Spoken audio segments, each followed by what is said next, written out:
All right, good evening, everyone, and welcome to the TORAH study. And this week is the Tuesday before Purim. Next week, Monday night, is going to be Purim. Of course, the holiday of Purim, big celebration. We have the mitzvahs that we have to do on this holiday. We listen to the Megillah both Monday night and Tuesday. We give shalach manas, gifts for the poor. We give gifts for the friends, give 2 types of food for at least one friend. And there's a mitzvah to give charity to the poor. And there's a mitzvah of having a meal. So you're welcome to join us. We have also we're going to have the meal in Baku Palace, God willing. Of course, it's going to be a kosher meal. And so today, what we're going to do, we're going to focus on one lesson that we learn from the story of Mordechai. Mordechai, of course, is the hero, the leader of the Jewish people that led to the great miracle of Purim. I'm sure you know what happened in Purim. The decree that this was in the time between the first and the second temple. The Jews were concentrated mainly in Persia and Babylon. And Haman, who was the minister by the king, he came up with a decree to kill all the Jewish people, the entire Jewish nation in one day. Achashverosh, the king, agreed to it. And with miracles, as the whole story of the Megillah tells us, what happened? The Achashverosh made a feast. And in the feast, he invited everyone, and including the Jewish people, which was part of the problem, that the Jewish people enjoyed the meal of Achashverosh. And at that time, during the feast, the queen rebelled against the king, meaning she didn't listen to him, and he executed the queen and was looking now for a new queen, and he ended up finding Esther, the Jewish queen. He didn't know she was Jewish. And Mordechai was worried about Esther. And there is one verse in the Megillah that says that Mordechai b'chol yoyim v'yoyim Mordechai misalech lifnei chatzal beis hanoshim ladas eshleim Esther. Every single day, Mordechai would go take a walk and to see what is happening with Esther. Our sages tell us that this deed, what he did, taking care of caring for this one Esther, and this happened for years. Mordechai was the head of the Sanhedrin, the head of the Jewish court, and he was the leader of the Jewish people. But he knew there was one Jewish girl that is in danger. And every single day, he went out of his way to make sure to see what's happening with Esther. And the whole miracle happened, and the decree changed. Instead of killing the Jews, Haman was killed with his children, and the Jewish people were spared. And the Megillah ends up that Mordechai became Mishnah LaMelech Achashverosh. He became the viceroy of King Achashverosh. Now, becoming the viceroy of King Achashverosh, he did this. Why? Because he wanted to help his brethren, the Jewish people. However, that not everyone agreed with him. His colleagues among the Sanhedrin, the Jewish court, some of his colleagues said that this was not the right thing to do, because his life is dedicated to Torah. There's nothing more important than Torah. And becoming the viceroy, getting involved in politics will take away naturally from his own devotion to the Torah. And this is something that we are going to discuss today. Whether this is a question really that we ask ourselves sometimes when everyone certainly focuses, we want to grow spiritually, and we want to get a good career. We want to focus on ourselves to achieve good things, to grow in many areas. And the question is, how much do we focus on ourselves and how much do we sacrifice? Do we look away from our own good, from our own growth, in order to go and help someone else? So it's a fascinating discussion. We'll also see it, the difference between a discussion between the Babylonian and Jerusalem Talmud, as we'll soon find out what it means. But we'll start with the text, what we see, what the Torah tells us, the Megillah. It's the very last verse in the scroll of Esther, the Megillah. It says as follows. It says, Ki Mordechai Yehudi, Mishnah Lamelech Achashverosh. It says, Mordechai, the Jew, the viceroy to King Achashverosh, and great among the Jews, and accepted by most of his brethren, seeking the good of his people and speaking peace to all their seeds, to all their children. So here, this word that is accepted by most of his brethren, that's the key, and that's what the Talmud tells us, that some of his brethren, who are his brethren, his colleagues to the Sanhedrin, the high rabbinical court. So the Talmud says, L'roi vechav, v'loi lekol echav. He says, accepted that most of his brethren, but not all of his brethren, for part of the Sanhedrin, disassociated from him when he became close to the government and neglected his studies. Okay. And the question is that a good thing? Did Mordechai do the right thing or not? Some of his brethren agreed. Most of his brethren agreed. Some of them disagreed. Where does it coming from? And as the Chida says, that from the fact that it states that only a minority disassociated, we can infer that the majority didn't agree and they sided with Mordechai. But what is interesting is, usually in the rabbinical court, when there is an opinion, the minority opinion, it is not stated the minority opinion.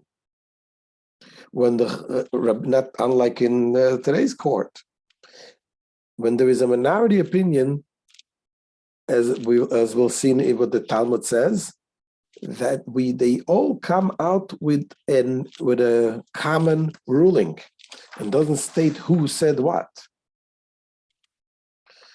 So it says, if the judges say exempt from payment, and another says liable to pay, the defendant is exempt. If two say liable and one says exempt, the defendant is liable. After finishing the matter and reaching a decision, the judges bring in the litigants. The greatest of the judges says, so and so, you are exempt from paying, or so and so, you are liable to pay. They call them by the name. You are liable or you're exempt. But they don't say who said what. From where is it derived that when the judges leave the courtroom, they may not say, I deemed you exempt, and my colleagues deemed you liable. But what can I do?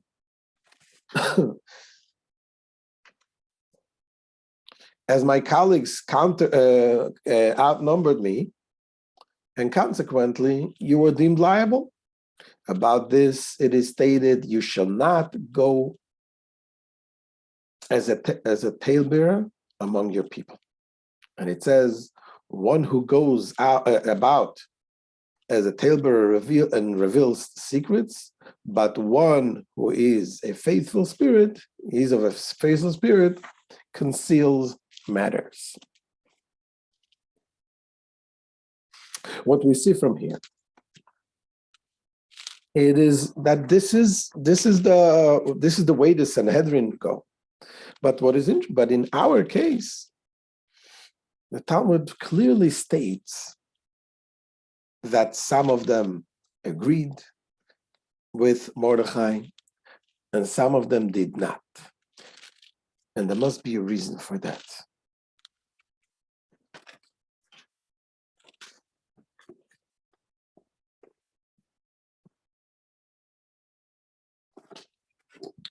So,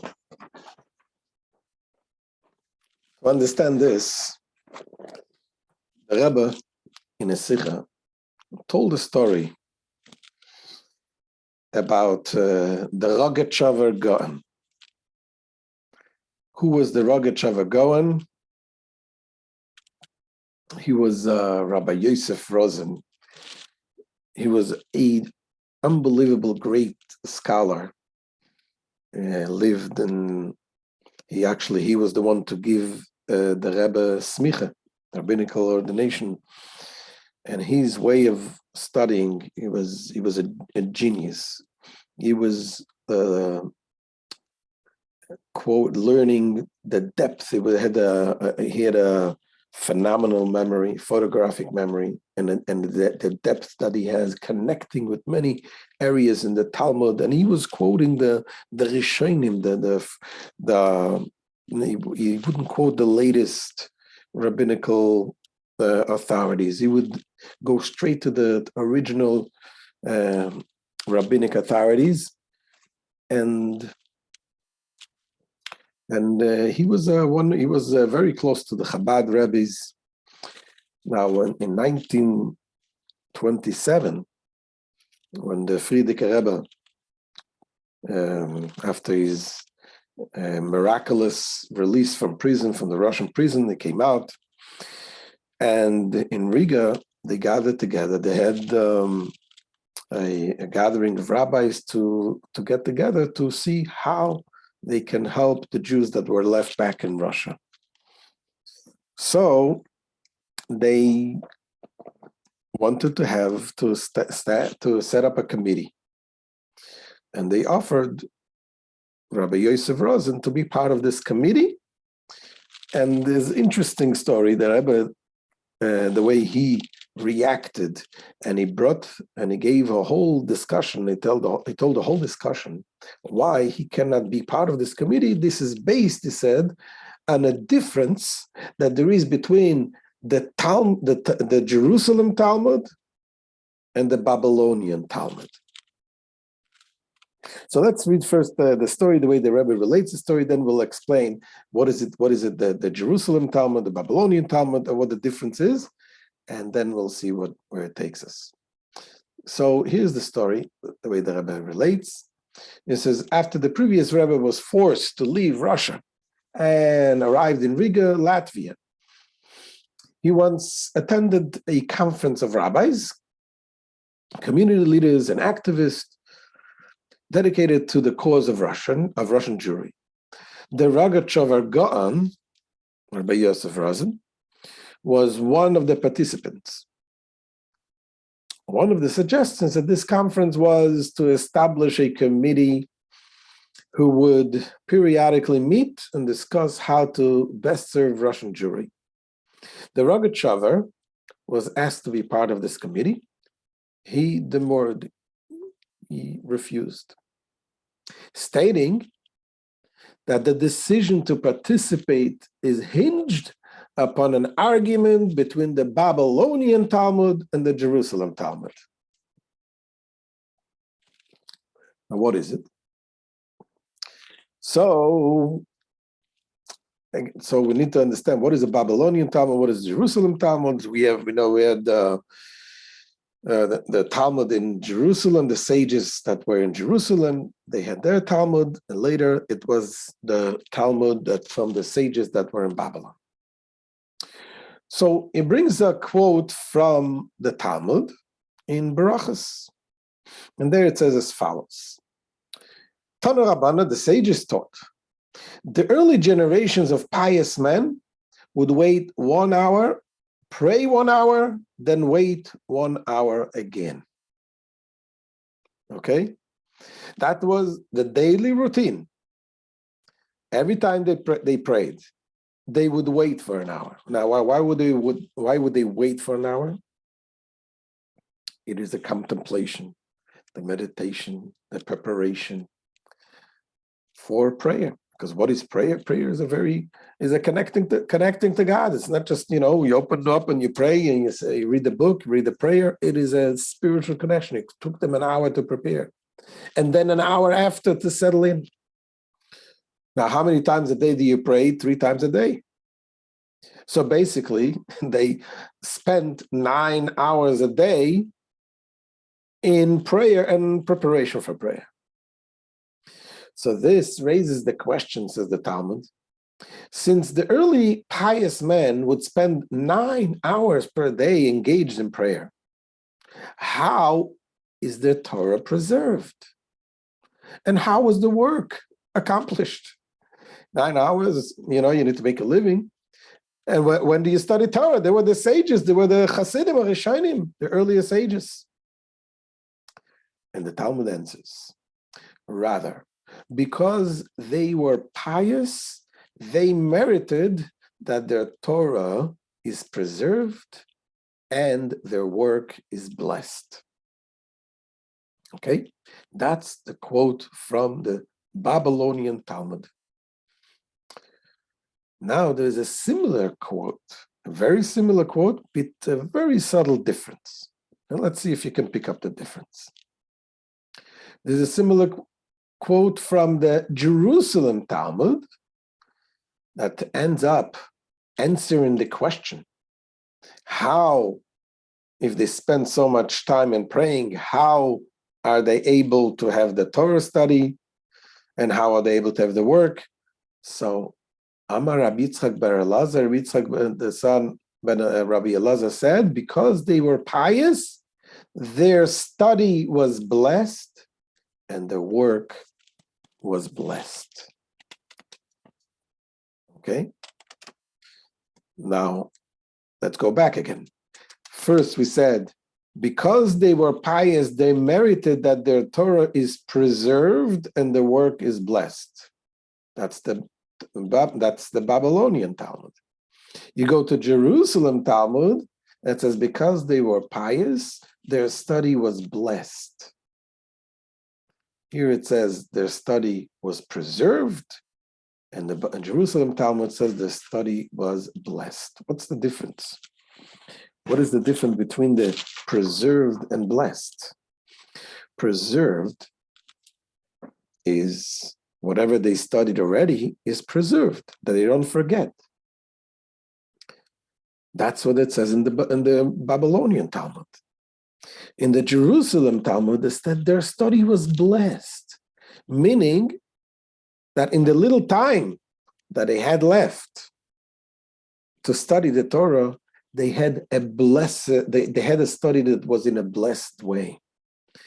That was the shine, the light of the Torah shone so much more that they were able to accomplish in that little time much more. That's what it means, the blessed. So the Rebbe continues with the story with the Rogatchover, what he said. The Rogatchover concluded, he says, my participation in this committee will require me to take some time off some time off from my usual Torah study. So according to the Jerusalem Talmud, it won't lead to diminishing the sum total of my Torah knowledge. Why? Because the Jerusalem Talmud says that the Torah was blessed, not only preserved, but also blessed. So if I get involved, there the Talmud talks about the prayer, getting involved in prayer, but the Rogatchover applied this also to getting involved in helping others, in getting involved in the community affairs. Because in other places it talks about the importance of the community affairs. So it says, according to the Jerusalem Talmud, yes, my Torah would be blessed. But the halacha follows the Babylonian Talmud, which states their Torah is preserved. Accordingly, I will be losing out on the added Torah study I would have gained while studying during the time now sacrificed to this committee. So I cannot give it this up. So understood that this is what the Rogatchover concluded. He said that this is, we follow the Babylonian Talmud because that's the way we rule. We rule according to the Babylonian Talmud. Now, to understand that, we need to understand what is the difference between the Jerusalem Talmud and the Babylonian Talmud. And why do we rule according to the Babylonian Talmud, not according to the Jerusalem Talmud? So I'll tell the difference first outside, and then we'll read it inside. The Jerusalem Talmud is straightforward. It talks about the laws, what's the law. It's like a book of laws. It talks about the discussions, but there is no, if you study the Talmud, that what the people study in the yeshivas mainly is the Babylonian Talmud. That's the Talmud that we study. Jerusalem Talmud we also have, but the Jerusalem Talmud is much smaller. And in the Babylonian Talmud, there is always discussions and questions and arguments, and you bring proof from one place that the other place it doesn't make sense, and you can get very, very confused. And then you go through the differences of opinions of this rabbi, that rabbi, and what he says brings proof from here, brings proof from there, until you finally, after working very hard, you come up with a refined answer. And then there is the Shulchan Aruch, then there is the Rambam, the Maimonides that takes out the laws from the Talmud and so on. We're not going to go into all the way the system works, but in general, this is the difference between the Jerusalem Talmud and the Babylonian Talmud. So the Babylonian Talmud is with questions, and it takes time and effort to clarify the question until you come to the conclusion. The Jerusalem Talmud is clear, stating this law says this rabbi says this. The law is clear. In a way, the Chassidus explains that the reason why the Babylonian Talmud is different than the Jerusalem Talmud. The Jerusalem Talmud is like you're going into a room where there is light. Everything is lit up. You see the light. You know where the table is, you know where the chair is, you know where the picture, everything is clear. In the Babylonian Talmud, being that the Jews were there in exile, in the diaspora, so they were in a way in darkness. They needed to figure out, like going to a dark room, you got to figure out everything where it is. So this is why in the Jerusalem Talmud, this is the approach of the studying, is giving the light. That's why if you give up your time to do something else, something important, whether it's the prayer, connecting to Hashem, it enables you to see the light, and you're able to accomplish in little time much more. The Babylonian Talmud, being that their way of studying is about working out and analyzing everything. So therefore, whatever blessing you can have is that whatever you already did is preserved. But you don't see the light as much as they see it in the Jerusalem Talmud. So therefore, their approach was that it's not blessed, it's only preserved. So therefore, if you miss time of studying, you do miss time, you do sacrifice things that you can accomplish. So let's see it inside, and then we'll go how this applies to us. So the Talmud says, the verse states, he has made me dwell in dark places as those that have been long dead. Rabbi Yirmiyah says this is the Talmud of Babylonia, which is not as clear as the Talmud of Israel. And here comes the Rebbe Rashab, and he explains this according to Chassidus, the difference between what we just said, the difference between the Babylonian Talmud and Jerusalem Talmud. It says in the Babylonian Talmudic discipline, the primary objective is the intellectual investigation, asking questions, and dealing with darkness until arriving at the truth. That's why in the yeshivas you see arguing, this one says this, that. By contrast, the Jerusalem Talmudic discipline is primarily clear-cut halachic decisions without much investigation. How does intellectual investigation work? The initial understanding is questioned from all sides, clouding the full revelation of the truth of the matter, and eventually leads to a great level of understanding. The person must throw themselves into the subject with deep, penetrating analysis and meditation, and thereby reaches the true understanding of the matter, how and what it truly is. The Talmud in Sanhedrin states as much. The verse states, he has made me dwell in the darkness. This is a reference to the Babylonian Talmud. The style of study is associated with abundant investigation and groping in the dark until finally arriving at the light. By contrast, the Jerusalem Talmud is primarily decisive halacha, as it has been passed down through the generations, but without much investigation. In this discipline, there isn't much darkness, and so it's easier to arrive at the bright truth without much investigation. The Israeli sages were privy to much light, without any obstructions. But in the diaspora, the Jews that were in Babylonia, the light of Torah was integrated in multitude layers of concealment, and so the student must peel them away. This is the advantage of the Jerusalem Talmud over its Babylonian counterpart. Okay? So you may ask the question, then why is the ruling according to the Babylonian? So number one, the Babylonian was later on. And you always follow those who are later on, they have the advantage of what was studied before.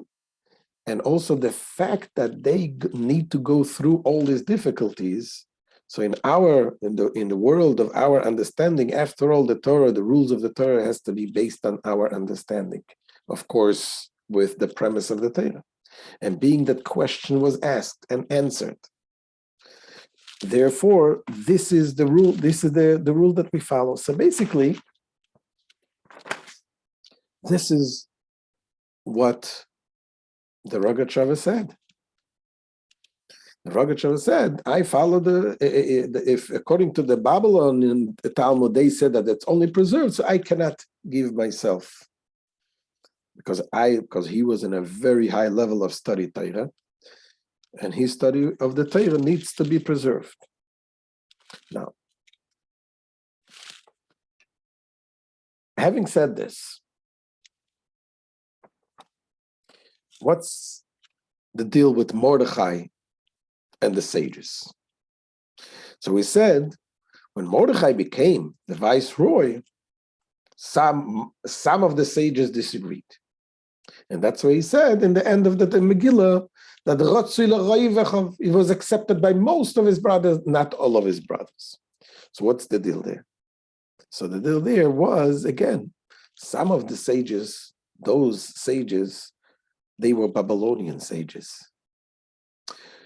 And the most of the sages at that time, Mordechai was in the period when they traveled from Israel back and forth to Babylon. He was the one establishing it in he was born in Jerusalem. He went back, and they established the Sanhedrin, continued the Sanhedrin in Jerusalem. He was the one later on that went to the second temple.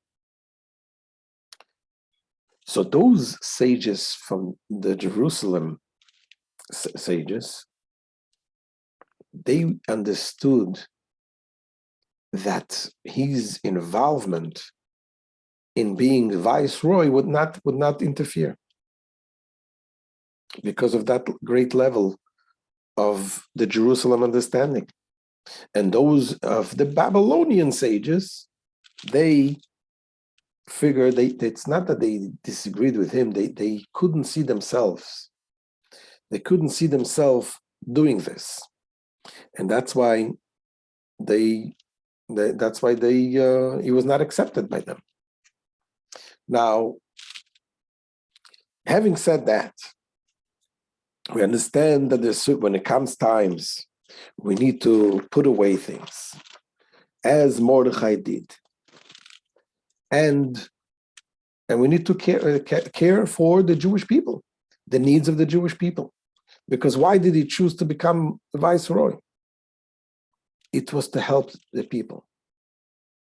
And to help the people, really, it's not something that was, that there is a rule, you have to study the Torah, and sometimes it overrules. This really is part of the mission of what the High Court is there for in the first place.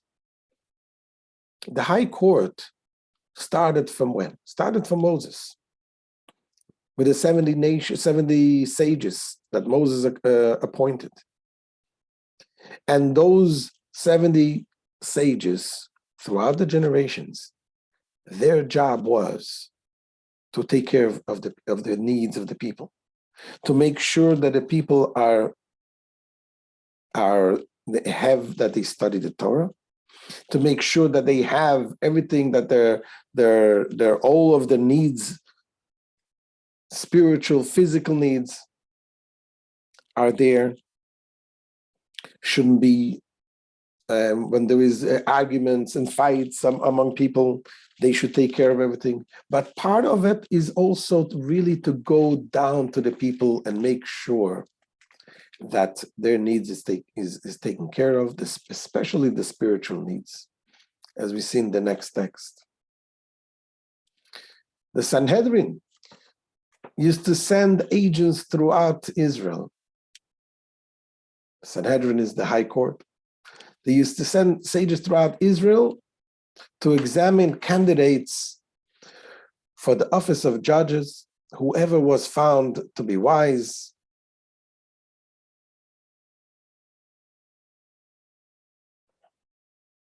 Simpering, humble, contrite, respectful, and well-liked by the people, was made a judge in his town. From the local courts, he was promoted to the court situated at the entrance of the Temple Mount. From there, he was promoted to the court situated at the entrance of the Temple Court. And from there, he was promoted to the Supreme Court.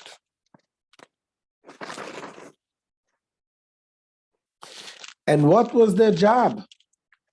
So our sages tell us, members of the Sanhedrin appointed by Moses, Joshua and Pinchas ben Elazar, was supposed to tie belts of iron around their waists, lift their cloaks above their knees, and visit every town in Israel.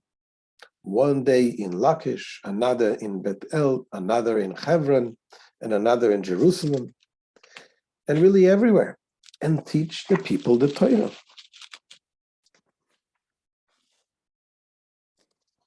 Now, this part of their job is really goes on the account of sitting as a court. They cannot sit in a court if they do this.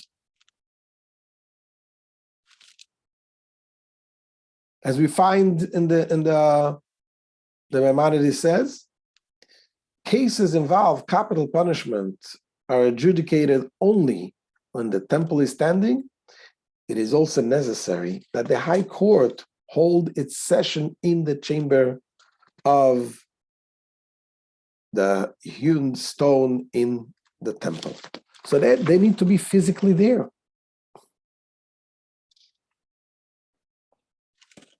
And this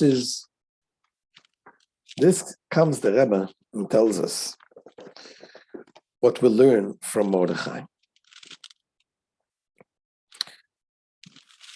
So, well, regarding us, what do we need to do when it comes to serving, looking for our own benefit, our own growth? So the Rebbe will learn from Mordechai that it is required just like to do exactly what he did, to seek the good of our fellows. As the Rebbe here is the message from Mordechai's behavior for all of us, particularly, practically speaking. We must all emulate, at least in some minor way, Mordechai's behavior and commit to becoming viceroy to the king, so to speak, as to seek the good of his people and speak peace to all of their seeds. Though such a commitment will demand sacrifice for many, forcing them to forego perfecting their own personal affairs, the sacrifice is justified by the greater good that comes out of it.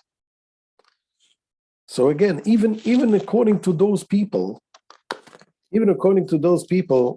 that those sages that say that it will affect you, and even if you know that for sure in your case, if you're going to spend time, you have time with yourself, and if you're going to spend time to go care for another Jew, for other people, it's going to take away from your own. This time you can sit and grow in every area that you want. The lesson from Mordechai is one should give himself up, look away at his own good, and help someone else. There's a story of the Rebbe, the Tzemach Tzedek. The Tzemach Tzedek was the third Chabad Rebbe, and he was raised by the Alter Rebbe, Balatanya. When he was 3 years old, his mother passed away. It's a long story. And the Alter Rebbe adopted him and he raised him. Later on, he married his cousin, the daughter of the second Chabad Rebbe. And then when the Alter Rebbe passed away, he was the Tzemach Tzedek, Rabbi Menachem Mendel, he was a great sage. He was studying deeply and he knew a lot. And he also had the privilege, a spiritual experience that he had, that his grandfather, the Alter Rebbe, after his passing, would come to him. He would reveal himself to him. And at that time, he would reveal questions that he had, clarify things that he had. And it was something that he really enjoyed, of course. And then there was a period that it just stopped and he didn't come. It's not that he was able to have it on demand, and he felt very bad. He had questions, and this was his way of answering questions. And then one morning, he goes out of the house and he goes on the way to shul. And there was a chassid, a Jew, that approached him and asked him if he can borrow 5 or 6 ruble, because he wants to go to the market and buy a calf and sell. Makes sense. Says, but at the end of the day, I'll sell it. I'll make some money. I'll bring it back to you. So the Tzemach Tzedek told him, no problem. I'm going to daven. Come after davening, I'll give you the money. So he goes into shul, and he's about to put on his talis, and then he realizes, wait a second, what am I doing? By the time I finish davening, the market, will be late. He's not going to be able to get the good deals for the calf. Our sages tell us, before you pray, you're supposed to give tzedakah. Every morning you have to give tzedakah before you pray. And giving and lending money is the greatest form of tzedakah. Is when you lend someone, you help them, you help the fisherman, you help the person to teach him how to fish. It's a greater form of charity. And he right away dropped his talis, dropped his tefillin, he ran home, he took the money, and he went to the market looking for this Jew, and he gave him the money. And he went back to shul. And went back to shul, he puts his talis on, and he goes to wash his hands.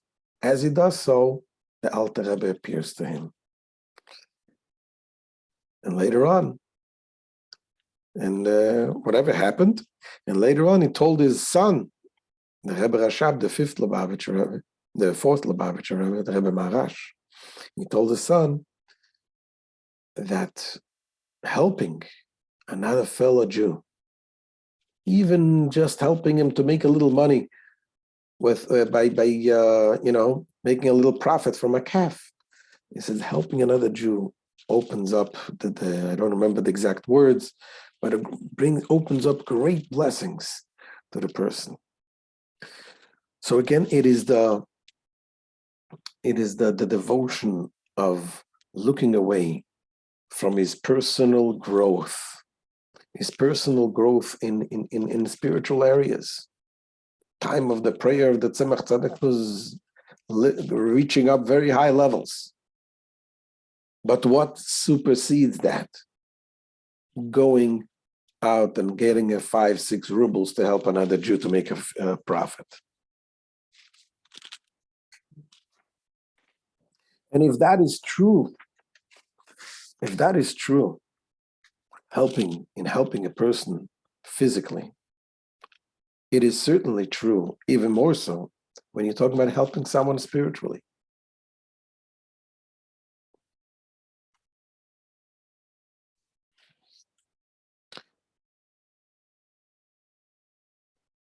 So when a person is seeking growth, is looking, but if it's about yourself only, and it does not involve others, does not involve a fellow Jew, does not involve the community, something is wrong. It's not real growth. That's what the Rebbe says. If Mordechai's behavior is called for when it comes to saving the Jewish body, certainly we must adopt this approach when it comes to saving another Jewish soul. We must sacrifice our own personal perfection to save another Jewish soul. This is true whether we're talking about helping others, and it is also true in your own personal life. I mean, we grow up very selfish. A child is all about him, eating, drinking, doing what he needs to do. And then we grow and we have our needs. We need our toys. The needs keep growing. Then we have our needs when we want a career.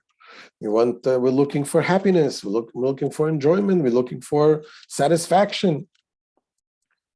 And one can mistakenly think that life is about achieving things. Life is about reaching. But then there comes time that you need to settle down. You need to build a family. For some people, that will also be a question whether to do it. To say, well, to build a family, to live with a spouse, certainly takes away from your own growth, takes away from your own personal growth. You can't spend so much time to do what you need to do, what you want to do. And here is the lesson of Mordechai again. It is the lesson of Mordechai, the sage, whose entire life was Torah, entire life was connecting to God. But yet, there is a need of a single person, a single Jew that is in need. Just like when Esther was taken away, when Esther is at the palace, and Mordechai goes every single day to go and see how Esther is doing. He could have sent someone to go check on Esther. For years, every single day, Mordechai goes and sees what is happening with Esther. Was he able to help the situation at that time? Probably not. She was by the king. But he went to see that he cares. And our sages tell us, because he did that every single day, to go and reach out and to help, for that reason, he was the one that was able to have the miracle happen through him, and that the whole miracle of Purim saving the entire Jewish people. And as the Megillah finishes, that he goes out and he was accepted by most of his brothers, and Deirish Sholem Lechol Zara, he brings peace, seeks peace to all of his children, which is also the beautiful lesson.